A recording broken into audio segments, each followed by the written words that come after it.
Yahyalılı Hacı Hasan Efendi Kuddise Sirruh Sohbetler 2. Komşu hakkı.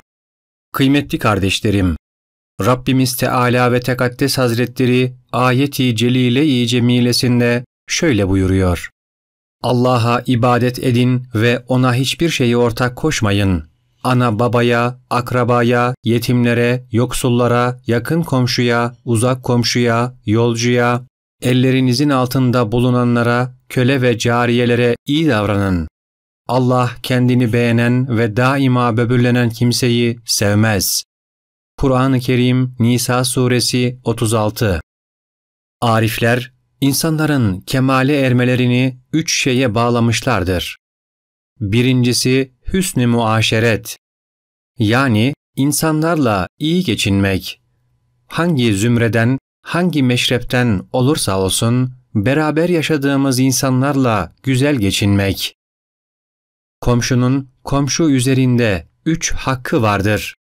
2 hakkı var, 1 hakkı var. A. Bir hakkı olan gayrimüslim komşu.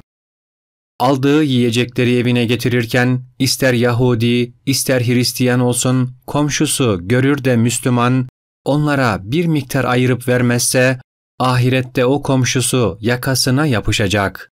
Ya Rabbi, ben bu zat ile komşu idim, getirdiği yiyeceklerde gözüm kaldı da vermedi, diyecek. B. 2 hakkı olan hem komşu hem de Müslüman. Şayet yine böyle bir alışveriş sonrasında vermeyecek olursa, Allah indinde mesuliyeti daha fazla olur. C. 3 hakkı olan ise hem komşu, hem Müslüman kardeşi, hem de akrabayı taallukatından olan. İşte bu sınıfın 3 hakkı var. Komşu hakkında inen ayetlere baktığımda neredeyse Allah komşuları birbirine mirasçı yapacak zannettim, buyuruyor Peygamberimiz sallallahu aleyhi ve sellem.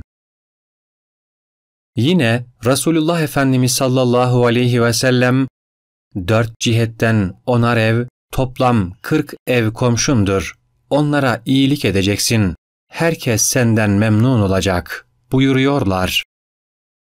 Bir kimsenin cenazesi musalla taşına konulduğu zaman merhumu nasıl bilirdiniz denince 2 komşu iyi bilirdik Allah rahmet eylesin der de gözleri yaşarır, iyiliğine şehadet ederse ne kadar kusurlu olursa olsun o kulumu affederim, cennete dahil olacak kullarım arasında haşrederim diyor Rabbimiz.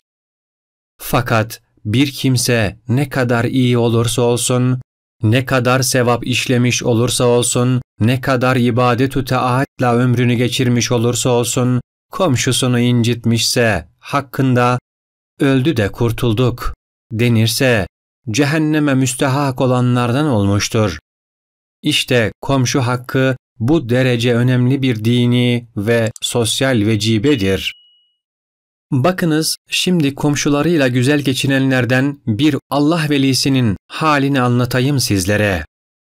Kamil veli, marufu kerhi kuddise sirruhun muhitinde Yahudi, Nasrani, Mecusi, Müslüman hemen her din ve mezhepten insan yaşarmış. Muhitindeki insanlarla daima iyi geçinir, hepsine yardım eder, güler yüzle muamelede bulunurmuş. Velhasıl yaşamı boyunca hiç kimse ondan incinmemiş. Vefat edince farklı dinlere mensup insanların hepsi kendisi için kabir hazırlamış. Aralarında ihtilaf çıkmış, Müslüman olmayanlar bile ona sahip çıkmışlar, kendi mezarlarına defnetmek istemişler.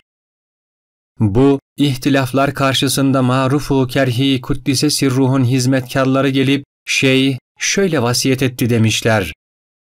Benim cenazemi zeminden kim kaldırırsa ben o zümredenim. Yahudiler ve Hristiyanlar naaşını yerden kaldıramamışlar. Bunun üzerine ehli İslam gelip kaldırmış, namazını kıldırmış ve oracıkta onu toprağa vermişler. İnsanların olgunluğunun 2. alameti tas-hihi itikattır. kötü ve yanlış inançları iyileştirmek ve dinde bid'at olan şeylerden uzaklaşmaktır. Üçüncüsü, teskiye-i nefs. Nefsini kötü huylardan temizlemektir.